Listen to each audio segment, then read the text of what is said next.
আসসালামু আলাইকুম। আশা করি সবাই ভালো আছেন।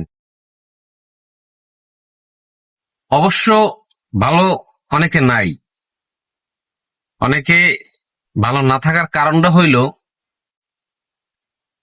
এই যে গতকালকে যে আর্জেন্টিনা আর মিশরের যে খেলাটা গেল, এই যে গত রাত্রে এই বিতর্ক খেলা দেখা অনেকে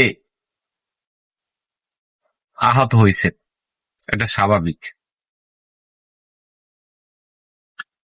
আসলে কি জানেন, খুব খেলা পাগল মানুষ তো। একসময় ক্রিকেট খেলা মানে সময় পাইলেই ক্রিকেট খেলা দেখতাম।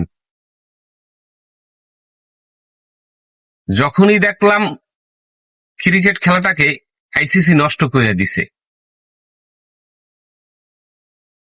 বিতর্কিত খেলা যখন দিছে, তখন আমাদের এই ভক্তদের মনে কষ্ট দিছে আইসিসি। তখন থেকে খেলাটাকে আর ভালো লাগে নাই। তো যদিও ফুটবল খেলাটা সারা বছর দেখতাম না অতটা, কিন্তু বিশ্বকাপের মঞ্চে যে খেলাগুলা, সেই খেলাগুলা অবশ্যই উপভোগ করতাম।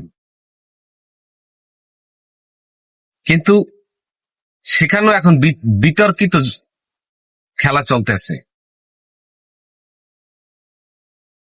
এটা এই এই যে ফিফার যে বিশ্বকাপ, সেই খেলাটা হয়তোবা এই 2-3 আসর থেকে শুরু করে এটা বিতর্কিত হইতে আছে। দেখেন, গতকালকে যখন মিশর প্রথম একটা আর্জেন্টিনাকে গোল দিল, তখন আমার একটা ওভার কনফিডেন্স কাজ করছে যে এই খেলা যতই মিশর গোল আগে দিক না কেন, বা 2-0 গোলে যদি আর্জেন্টিনা পিছিয়ে থাকে, তারপরও আর্জেন্টিনা শেষমেশ জিতবে। কেন এই কথাটা বললাম?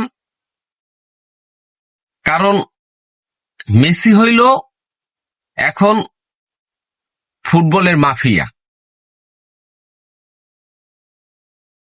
এই ফুটবলের মাফিয়া যদি এই বিশ্বকাপ আসর থেকে বিদায় নেয়, তাহলে ফিফার যে হাজার হাজার কোটি টাকা লস হবে, সেটা তো মানতে পারবে না ফিফা। তার সুবাদে আর্জেন্টিনার 11 জন প্লেয়ারের সাথে আরো 2টি প্লেয়ার অ্যাড করলো। একজন হইল রেফারি, আর একজন হইল ফিফা সভাপতি।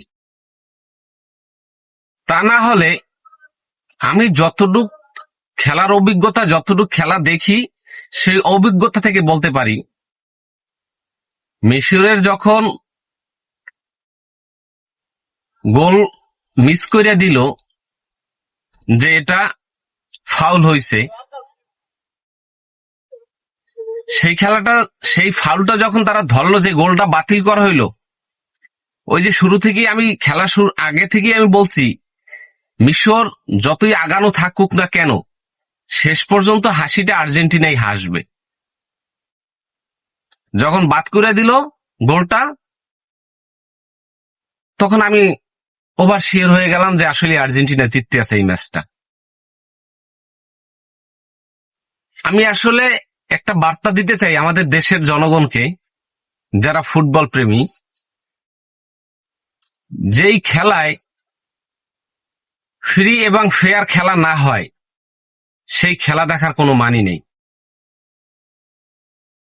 কারণ মেসি এই খেলা থেকে, আগেই বলছি, মেসি যদি এই খেলা থেকে বাদ হইয়া যায়, এই আসর থেকে, বিশ্বকাপের আসর থেকে, ফিফার হাজার হাজার কোটি টাকা লস হবে।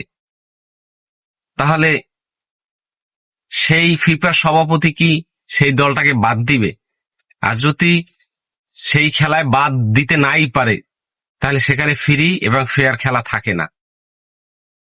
সবশেষে একটা কথাই বলবো, যে মেসি হইল ফুটবলের মাফিয়া, কারণ তাকে দিয়ে এই বিশ্বের বড় বড় দেশগুলো তাকে দিয়ে টাকা কামায়। আমাদের এই ফুটবল প্রেমীদের বিতর্কিত খেলা দেখা কোনো লাভ নাই। বুঝলে সবাই বুঝপাতা, না বুঝলে তেজপাতা। সবাই ভালো থাকবেন।